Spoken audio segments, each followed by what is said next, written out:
नमस्कार, लोकमंच न्यूज में आपका स्वागत है। मैं अलका सिंह। बुलेटिन की शुरुआत करते हैं इस वक्त की बड़ी खबर से। इस वक्त की बड़ी खबर सोनभद्र से है। आपको बता दें, सोनभद्र में आदिवासी समागम के अवसर पर सीएम योगी ने संबोधित किया। इस दौरान सीएम योगी ने आश्रम से जुड़े कलाकारों को सम्मानित भी किया। आपको बता दें, इस दौरान सीएम योगी ने कहा कि यूएसए के राष्ट्रपति ने पीएम मोदी जी को वैक्सीन के लिए धन्यवाद कहा है। साथ ही उन्होंने कहा कि जनपद सोनभद्र में नए मेडिकल कॉलेज की स्थापना की जाएगी। आपको बता दें कि बच्चों को शिक्षित करने के लिए विद्यालय भवन का निर्माण भी किया जाएगा।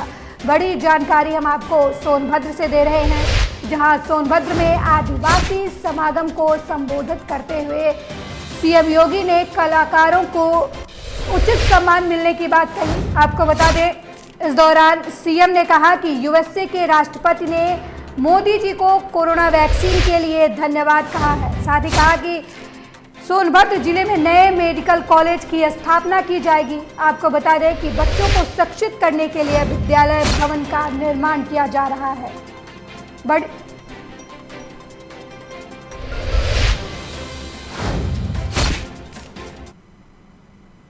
वहीं शोपियां के रावलपोरा में शनिवार रात को मुठभेड़ के बाद आतंकवादियों को घेरने और उनके भागने के सभी रास्ते बंद कर दिए गए। आपको बता दें कि देर रात तक आतंकवादियों को सरेंडर करने के प्रयास जारी थे।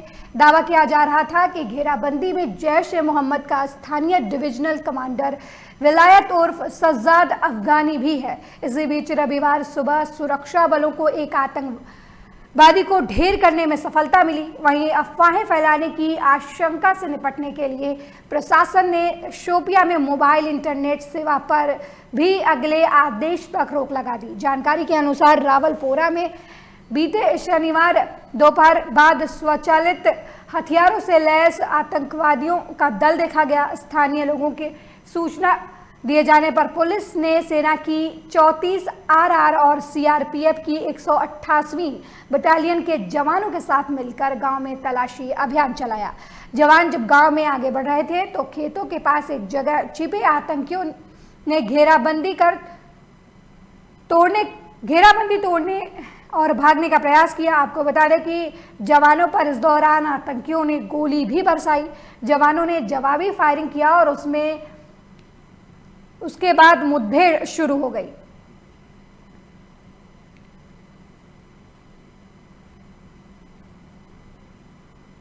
वहीं इस वक्त की बड़ी खबर बांदा से है, जहां सीएम योगी आदित्यनाथ के दौरे के बाद खनन विभाग हरकत में आया है। आपको बता दें कि जिले के 22 खदानों की जांच के लिए 3 टीमों का गठन किया गया है। वहीं झांसी के ज्वाइंट डायरेक्टर और लखनऊ के अधिकारी इस जांच की रिपोर्ट सौंपेंगे। आपको बता दें कि सरकार को करोड़ों रुपए के राजस्व का चूना लगाने का मामला सामने आया है। वहीं 3 टीमों के गठन के बाद खदान संचालकों के बीच हड़कंप मच गया है। बड़ी जानकारी हम आपको बांदा से दे रहे हैं, जहां सीएम योगी आदित्यनाथ के दौरे के बाद अब खनन विभाग हरकत में आया है।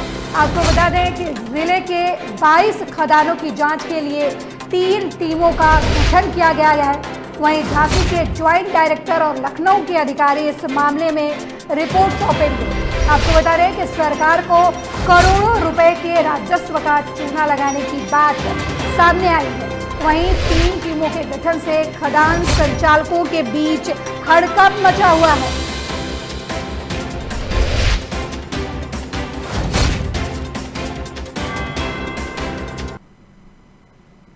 राष्ट्रपति रामनाथ कोविंद रविवार की सुबह सेना के विशेष हेलीकॉप्टर से बभनी स्थित सेवाकुंज आश्रम में बनाए गए हेलीपैड पर पहुंचे। यहां जनप्रतिनिधियों, वरिष्ठ अधिकारियों से उनकी अगवानी की। इससे पूर्व बरेका गेस्ट हाउस में रात्रि विश्राम करने के बाद राष्ट्रपति सुबह हेलीकॉप्टर से सोनभद्र के लिए रवाना हुए थे। आपको बता दें कि अखिल भारतीय वनवासी कल्याण आश्रम से संबद्ध सेवा समर्पण संस्थान सेवाकुंज आश्रम में राष्ट्रपति रामनाथ कोविंद के आगमन की तैयारियां सुबह से ही पूर्ण कर ली गई थी। आपको बता दें कि राष्ट्रपति द्वारा लोकार्पण होने वाले छात्रावास शबरी भोजनालय में भी तैयारियां अंतिम रूप दे दी गई। आपको बता दें कि आश्रम के प्रदेश सह संगठन मंत्री आनंद ने बताया कि राष्ट्रपति के साथ अनुसूचित जनजाति के 11 वैगा समुदाय के लोग प्रकृति पूजन हवन कराएंगे। वहीं एसपी अमरेंद्र प्रसाद सिंह ने बताया कि राष्ट्रपति रामनाथ कोविंद के कार्यक्रम के मद्देनजर भारी मात्रा में फोर्स तैनात की गई है। कई जिले से एसपी, एसएसपी, सीओ, इंस्पेक्टर और अन्य पुलिसकर्मी भी तैनात किए गए हैं। पूरा जिला छावनी में तब्दील है। जिले से सटे चारों राज्यों की सीमाओं को सील कर दिया गया है।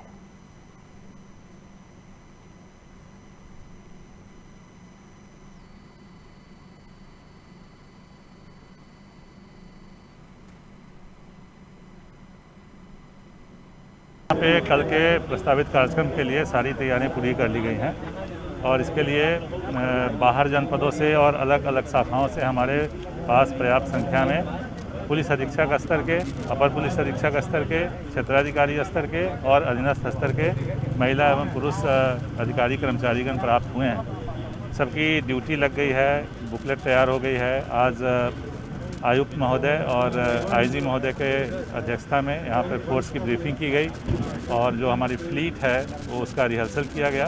तो हमारे तरफ से सारी तैयारी पूरी हो गई है। कल माननीय का यहाँ पे कार्यक्रम है, उसको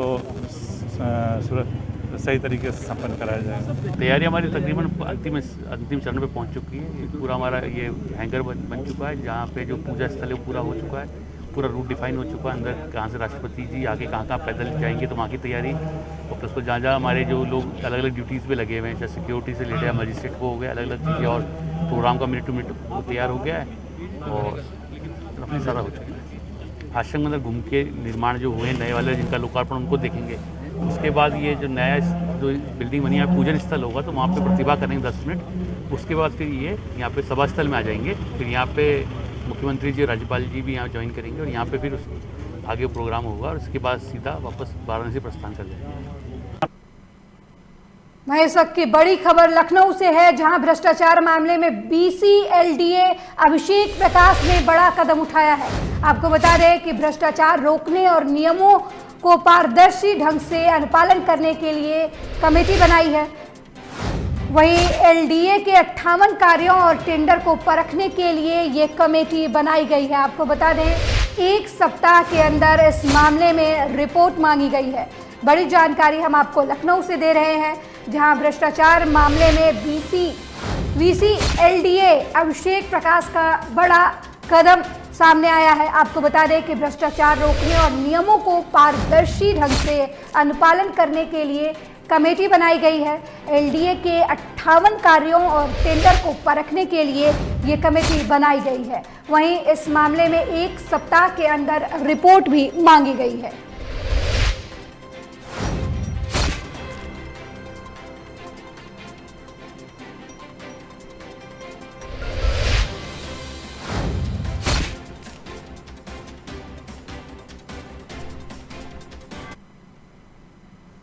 वहीं इस वक्त की बड़ी खबर बुलंदशहर से है, जहां भाजपा विधायक अनीता सिंह लोधी ने पहल की है। आपको बता दें कि रोड एक्सीडेंट में घायल 2 युवकों को उन्होंने अस्पताल पहुंचाकर उनकी जान बचाई। आपको बता दें कि बीजेपी विधायक ने अपनी कार से घायल बाइक सवारों को अस्पताल पहुंचाया।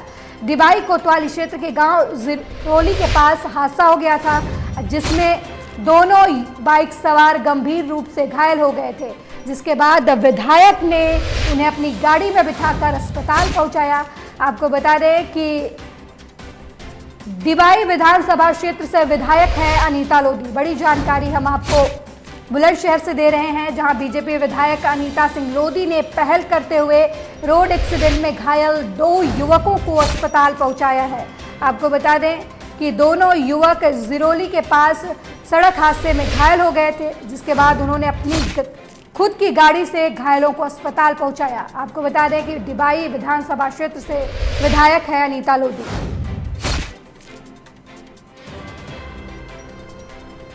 जब हम अपने एक कार्यक्रम के लिए, ग्राम चौपाल के कार्यक्रम के लिए दौलता शहर गांव की तरफ जा रहे थे, तो रास्ते में हमने देखा जिरौली के पास वहाँ पे 2 मोटरसाइकिल के बीच में दुर्घटना हुई, वो क्षतिग्रस्त हुई और उसमें एक मोटरसाइकिल पे 2 लोग थे, एक पे एक अकेला विकलांग व्यक्ति था और 2 लोग जिसमें गंभीर रूप से घायल हुए, तो उनको हमने अपनी गाड़ी के माध्यम से चिकित्सालय भेजा और उनका उपचार कराने की व्यवस्था कराई।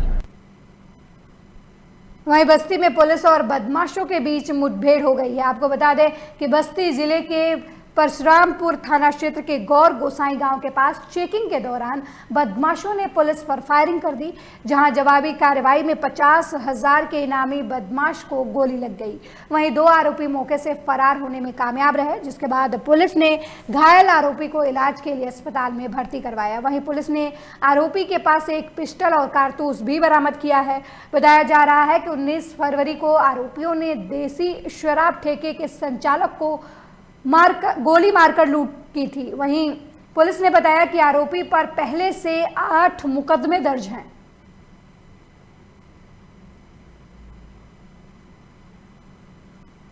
थाना परशुरामपुर में 19 फरवरी को एक घटना हुई थी, जिसमें एक देसी शराब के सेल्समैन है, उनको 2 गोली मार के उनके साथ में करीब 45,000 रुपये की लूट की गई थी उनके द्वारा।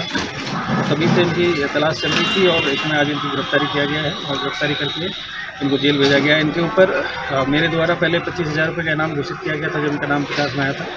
उसके बाद में IG रेंज महोदय के द्वारा भी इनके ऊपर 50,000 रुपये का इनाम घोषित किया गया है। तो ये काफ़ी अच्छा काम है और ये एक शातिर बदमाश है। इनके ऊपर पहले से 8 मुकदमे हैं, जिसमें 307, 392, 394 और इस तरह की कई गंभीर आपराधिक घटनाओं में पहले से संलिप्त रहे हैं।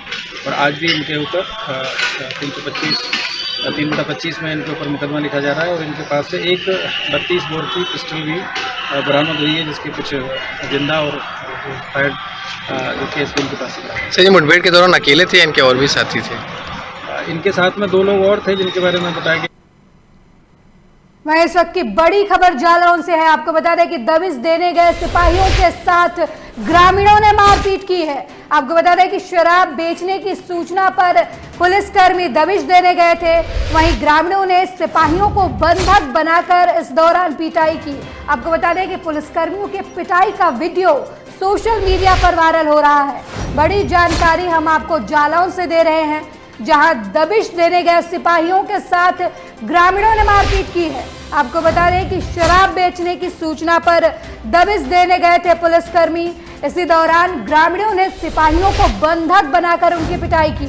आपको बता दें कि पुलिस कर्मियों की पिटाई का वीडियो सोशल मीडिया पर वायरल हो रहा है। बड़ी जानकारी जालौन से दे रहे हैं हम आपको, जहां पुलिस कर्मियों के पिटाई का वीडियो वायरल हो रहा है। आपको बता दें कि शराब बेचने की सूचना पर दबिश देने गए थे पुलिसकर्मी, जहां पर ग्रामीणों ने सिपाहियों को बंधक बनाकर उनकी पिटाई की। वहीं अब पिटाई का वीडियो सोशल मीडिया पर वायरल हो रहा है।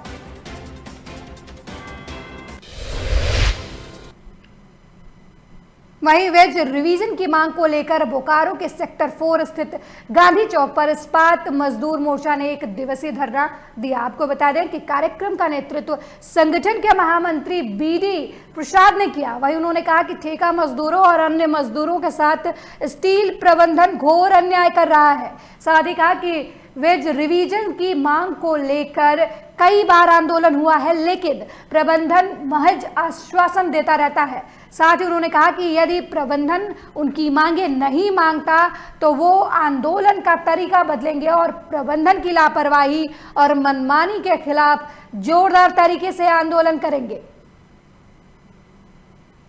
CIT के आह्वान पर ऑल इंडिया में सभी बोकारो, भिलाई, राउरकेला, दुर्गापुर सभी स्टेट प्लान ये खासकर सेल के मजदूरों का, ठेका मजदूरों का वेज रिवीजन को लेकर ये धरना हम लोग चला रहे। अभी तक जो बैठक हुई है वेज रिवीजन के मामले में, उसमें अभी तक मैनेजमेंट का जो प्रस्ताव है वो घोर मजदूर विरोधी है और ये मजदूरों के लिए बहुत ही अपमानजनक प्रस्ताव है। ये 5% और 10% का बात कर रहे हैं और एरियर भी बोल रहे नहीं देना है, ग्रेच्युटी पर भी रोक लगा देना, उनका ग्रेच्युटी पर सीलिंग लगा देना है। रिवीजन 3 साल का लगभग 40 महीने का इनको एरियर मजदूर का देना है। और कोई गारंटेड बेनिफिट भी ऐसा जो देने का बात कर रहे मैनेजमेंट, जिससे मजदूर को बहुत निराशा है और मजदूर का सम्मान के खिलाफ है। पिछला जितना भी रिवीजन हुआ है उस रिवीजन में 5 साल का समझौता हुआ है और 5 साल का एक सम्मानजनक समझौता होता रहा है। पिछला रिवीजन में 17% हम लोगों ने सेल का मजदूरों ने अपने बेसिक और डीए का उन्होंने मिनिमम गारंटेड बेनिफिट लिया। इस बार मैनेजमेंट 5% वहीं इस वक्त की बड़ी खबर कटिहार जिले से है। आपको बता दें, जहां रालोसपा और जदयू के विलय पर डिप्टी सीएम तारकिशोर प्रसाद का बड़ा बयान आया है। आपको बता दें कि तारकिशोर प्रसाद ने कहा कि बीजेपी का हाथ कभी भी खाली नहीं रहता है। उन्होंने कहा कि रालोसपा का जदयू में विलय से एनडीए मजबूत होगी। साथ ही कहा कि बिहार में एक बड़ी ताकत बनकर खड़ी होगी एनडीए। आपको बता दें कि उन्होंने एनडीए के साथ आने पर उपेंद्र कुशवाहा को बधाई भी दी। बड़ी जानकारी हम आपको बिहार के कटिहार जिले से दे रहे हैं, जहां रालोसपा और जदयू के विलय पर डिप्टी सीएम तारकिशोर प्रसाद का बड़ा बयान आया है। आपको बता दें कि तारकिशोर प्रसाद ने कहा कि बीजेपी का हाथ कभी खाली नहीं रहता। उन्होंने कहा कि रालोसपा का जदयू में विलय होने से एनडीए मजबूत होगी। साथ ही कहा कि बिहार में एक बड़ी ताकत के साथ एनडीए उभर रही है। साथ उन्होंने कहा कि एनडीए के साथ आने पर उपेंद्र कुशवाहा को बधाई देते हैं।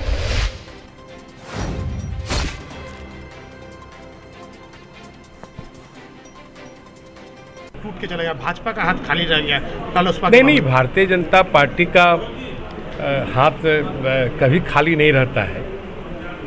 और जनता दल यूनाइटेड में रालोसपा अगर विलय करना चाहती है तो उससे एनडीए मजबूत होगा। हम चाहते हैं कि बिहार में एनडीए एक बड़ी ताकत के रूप में, जिसमें बिहार के जितने भी सामाजिक वर्ग हैं, अलग अलग समुदाय हैं, अलग अलग सामाजिक वर्ग हैं, सबों की पूरी ताकत इस सरकार के साथ पूर्व से भी है और आने वाले दिनों में एक मजबूत रूप से एनडीए बिहार में खड़ी हो, तो ये एक अच्छी बात है।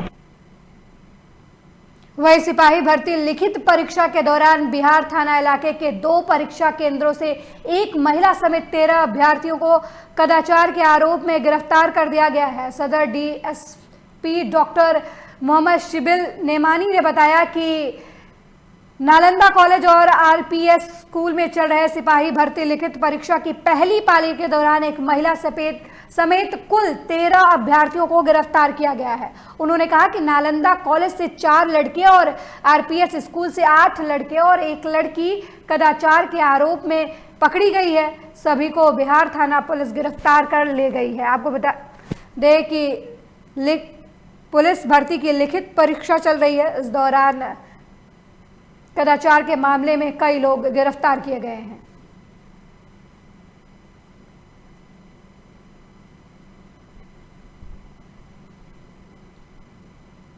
वहीं पूर्व मंत्री उपेंद्र कुशवाहा की अगुवाई वाली राष्ट्रीय लोक समता पार्टी यानी आरएलएसपी का जेडीयू में विलय हो गया है, इसके बाद बिहार के मुख्यमंत्री नीतीश कुमार ने पूर्व केंद्रीय मंत्री को जेडीयू राष्ट्रीय संसदीय बोर्ड का अध्यक्ष बनाए जाने की घोषणा की।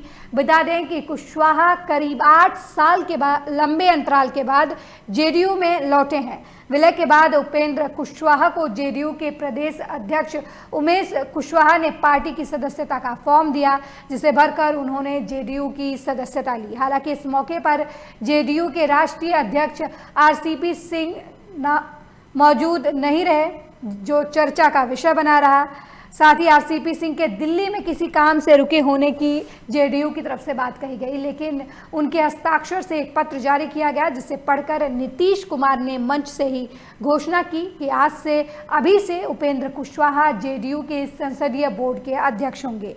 ये पद आज ही उपेंद्र कुशवाहा के लिए सृजित किया गया है, जबकि नीतीश के साथ आने के मामले पर कुशवाहा ने कहा कि ये जनता का जनादेश है, ये पार्टी की राष्ट्रीय परिषद का फैसला है। चाहे जितनी विपरीत परिस्थिति का सामना करना पड़े करेगा, लेकिन वैसे लोगों की मंसूबा कभी सफल नहीं होने देगा। और इसी मकसद से जनता के आदेश का सम्मान करते हुए, पालन करते हुए आदरणीय नेता श्री नीतीश कुमार जी के प्रति पूरा सम्मान का भाव रखते हुए हमने फैसला तो औपचारिक रूप से आज लिया है, लेकिन चुनाव के बाद ही हमारे साथी और लोग कहने लगे कि यही करना चाहिए। तो ये सब हम लोगों का उद्देश्य है और मिलकर काम करेंगे। आज तो बड़ी खुशी है कि भाई अब तो उपेंद्र जी आ गए और सब लोग आ गए, अब मिलकर के और मजबूती से काम करिएगा। इस सब चीज के बारे में कुछ सोचना नहीं है और इनका स्वाभाविक है। इन्होंने कहा कि एक बार हमने मन बना लिया कि अब तो हम पूरे तौर पर एक साथ रहेंगे, हमारा कोई ख्वाहिश नहीं है।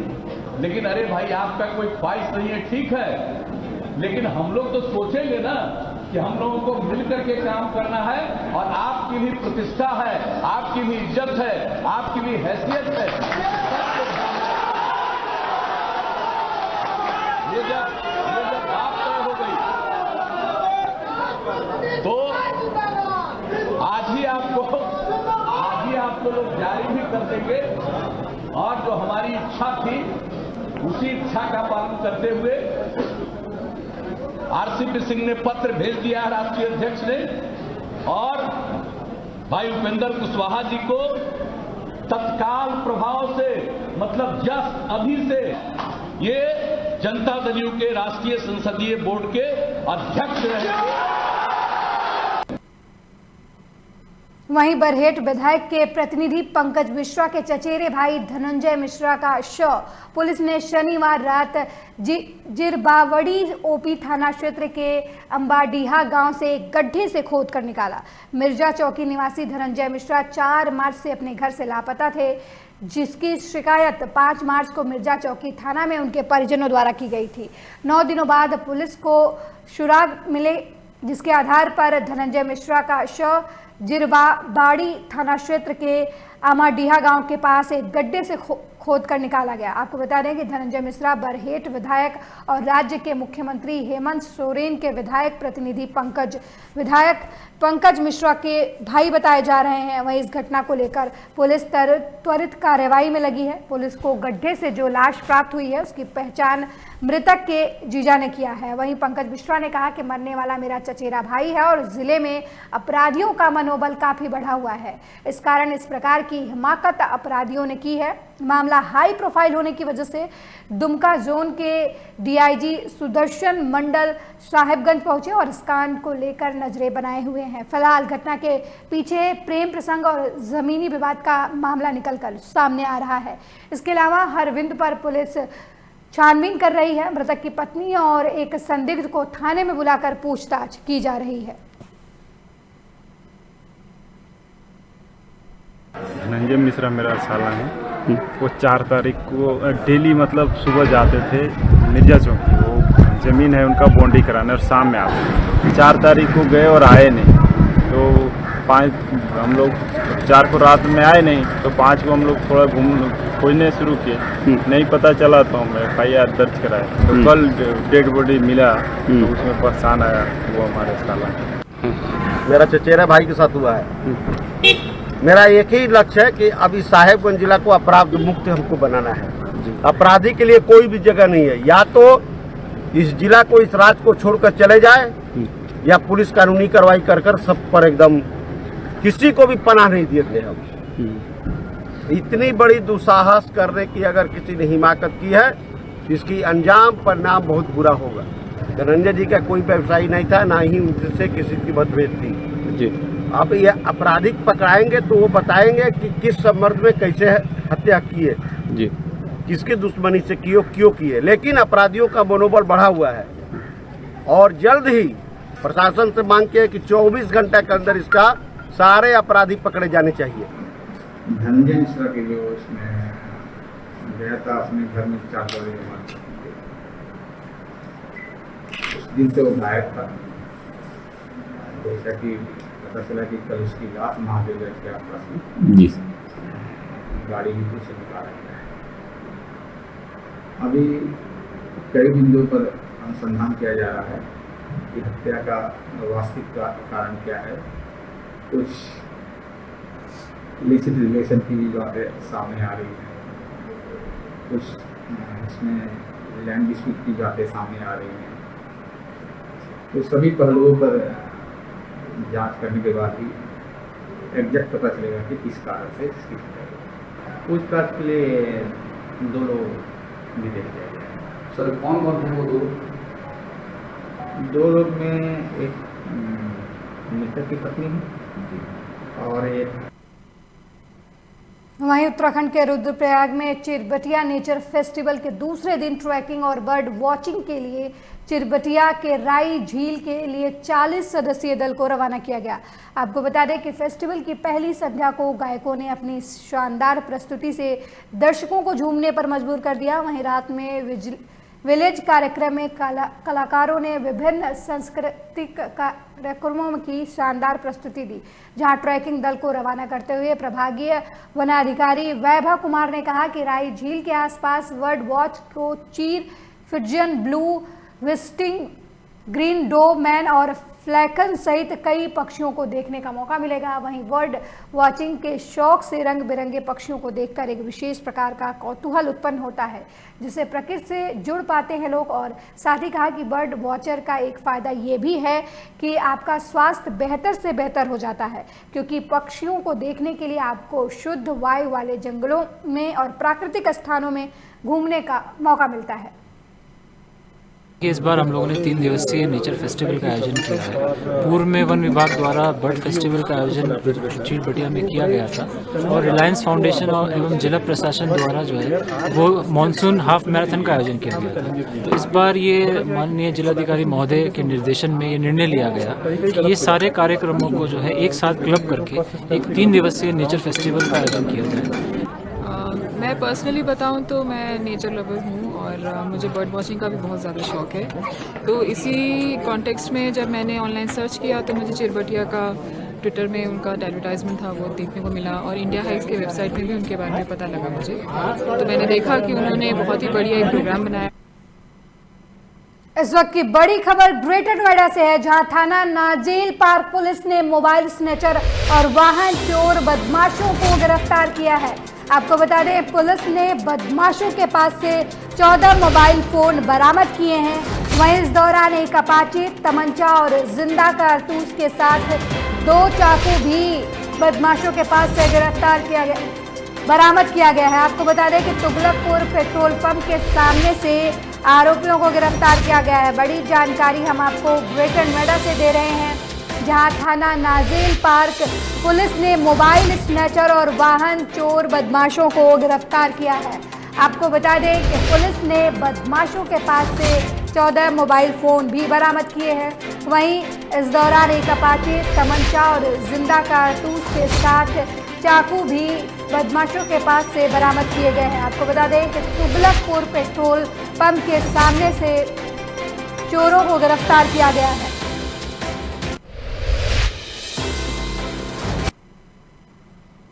वहीं इस वक्त की बड़ी खबर महोबा से है, जहां पुलिस ने अवैध शराब की फैक्ट्री का भंडाफोड़ किया है। आपको बता रहे हैं कि छापेमारी के दौरान शराब बनाने के उपकरण भी बरामद किए गए। वहीं पुलिस ने मौके पर ही लहन नष्ट कर दिया। आपको बता दें कि मौके से 2 आरोपी गिरफ्तार किए गए हैं, जबकि 5 आरोपी भागने में सफल रहे। आपको बता दें कि पनवाड़ी कोतवाली क्षेत्र के श्योड़ी गांव का मामला बताया जा रहा है। बड़ी जानकारी आपको महोबा से दे रहे हैं, जहां पुलिस ने अवैध शराब की फैक्ट्री का भंडाफोड़ किया है। आपको बता दें कि छापेमारी के दौरान शराब बनाने के उपकरण भी बरामद किए गए। साथ ही पुलिस ने मौके से बरामद लहन को नष्ट कर दिया है। आपको बता दें इस दौरान पुलिस ने मौके से 2 आरोपियों को गिरफ्तार भी किया है, जबकि 5 आरोपी मौके से फरार हो गए। आपको बता दें ये पूरा मामला पनवाड़ी कोतवाली क्षेत्र के श्योड़ी गांव का बताया जा रहा है।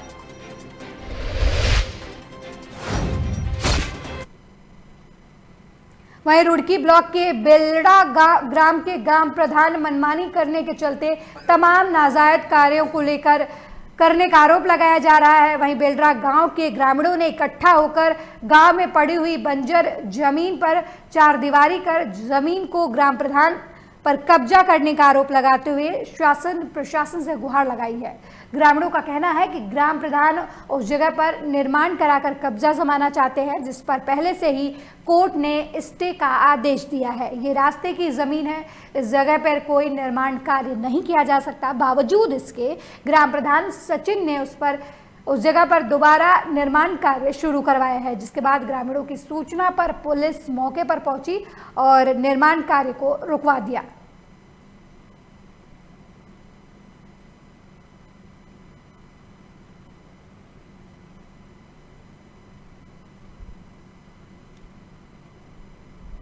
इस बुलेटिन में मेरे साथ फिलहाल इतना ही। देश दुनिया की तमाम खबरों के लिए देखते रहिए लोकमंच न्यूज। नमस्कार।